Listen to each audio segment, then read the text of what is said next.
kazanmış olduk. Ve şu an itibariyle 56 helikopter yangın söndürme faaliyetlerine devam ediyor. Ve bunlarla beraber tabii 9 insansız hava aracı arazide çalışıyor. 850 arazöz ve su tankeri, 150 iş makinesi ki bunlar özellikle mesela termik santralin etrafını açmada bizim bu dozerlere tabii çok ihtiyacımız var, oluyor. Çünkü bu etrafı açmak suretiyle özellikle termik santralin buradaki tehlikeden arındırılması lazım.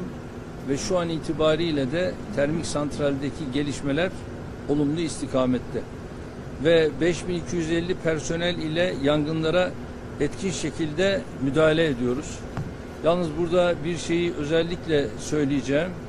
Yangın mahalline görevli olmayanlar bundan böyle kesinlikle alınmayacaktır. Çünkü görevli olmayan, bu işi bilmeyenlerle yangın mahallinde mücadele etmek başımıza başka sıkıntılar, başka Allah göstermesin, yani bu sıkıntının dışında yani yaralanmalar, buna benzer konular başımıza gelebilir. Bunları da yaşamak istemiyoruz. Onun için de onları oraya almayacağız. Toplam hava filomuz şu anda 16 uçak, 56 helikopterden oluşuyor. Orman teşkilatımızda 3 amfibik uçak ve 39 helikopter var.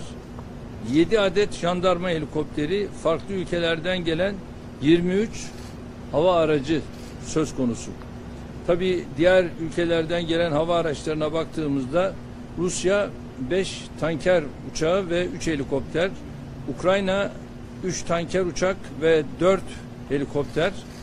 Bunun yanında İspanya 2 amfibik uçak, Hırvatistan 1 amfibik uçak, İran 1 tanker uçak ve 2 helikopter, Azerbaycan daha önce zaten söylemiştik 1 amfibik uçak ve 1 helikopter göndermişti.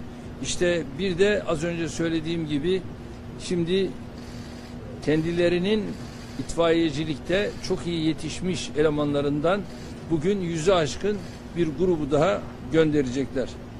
Ve bugün itibariyle özel sektör ve STK'ların katkılarıyla yurt dışından temin edilen 4 uçak ve 1 helikopter de yangın söndürme çalışmalarına katılacaktır.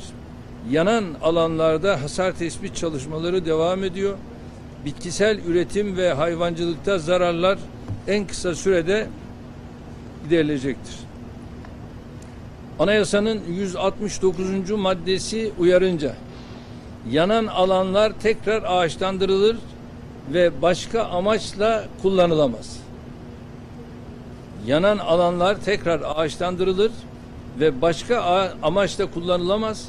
Yani bunu maalesef siyasetçilerden bazılarının ifade ettiği gibi yani benim şahsımın yani buralarda inşaata açılacaktır, bunların yapımına müsaade edilecektir istikametinde onayımın olduğu veyahut da parlamentodan böyle bir şey, asla böyle bir şey yok. Bu yalandır. Zaten Kılıçdaroğlu'nun yalandan başka da bir sıfatı yoktur. Yani böyle bir zamanda muhalefet acaba iktidara nasıl yardımcı olacağız bunu düşünmesi gerekirken bunu düşünmeyip tam aksine acaba yangına nasıl körükle gideriz bu işi yapıyorlar. Bunların yaptığı iş yangına körükle gitmek. Yani bunların eline bir körük daha verseniz inanın ne yapıyorsun ya demez. Onu da alıp onunla beraber yangına gider. Yeni ağaçlandırma doğal bitki örtüsüyle uyumlu olacaktır. Geleceğe Nefes kampanyası ile her vatandaşımız için 3 fidan olacak şekilde toplam 252 milyon fidanı yıl bitmeden inşallah dikeceğiz. Yeşil vatanı korumak için cansiperane mücadelemiz devam edecektir. İktidarımız döneminde 5 milyar 400 milyon yetişmiş ağaç diktik. Bunu yapan bir iktidarız biz. Dolayısıyla bundan sonraki süreçte de yine aynı şekilde bu çalışmalarımızı yoğun olarak devam ettireceğiz ve ülkemizi asla çöle teslim etmeyeceğiz, kurak bırakmayacağız. Buyurun, söz sizin. Güvenlik içerisinde ilginç olarak ülkemizin içindeki karışıklık dezenformasyonlarda bir güvenlik sorunu olarak ifade edildi. Bu ne anlama geliyor? Bir daha.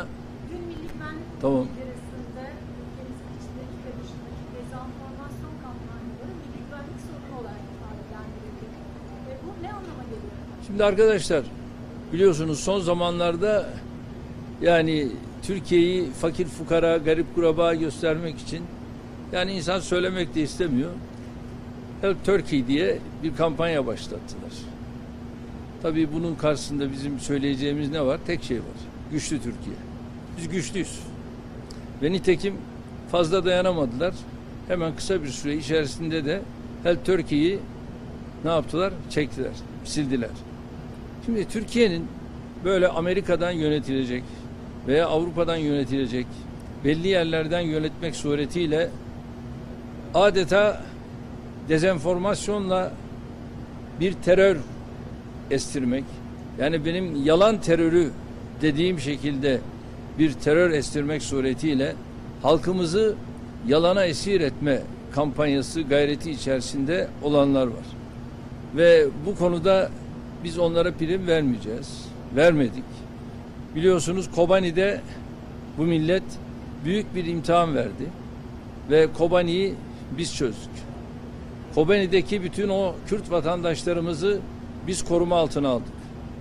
Ve şu anda eğer Türkiye'de 4 milyon ağırlıklı olarak Arap ve Kürt mülteci varsa, onlar bizim korumamız altındaysa ve bu özellikle göçmenleri koruması altına alan Türkiye herhalde zayıf bir ülke değil.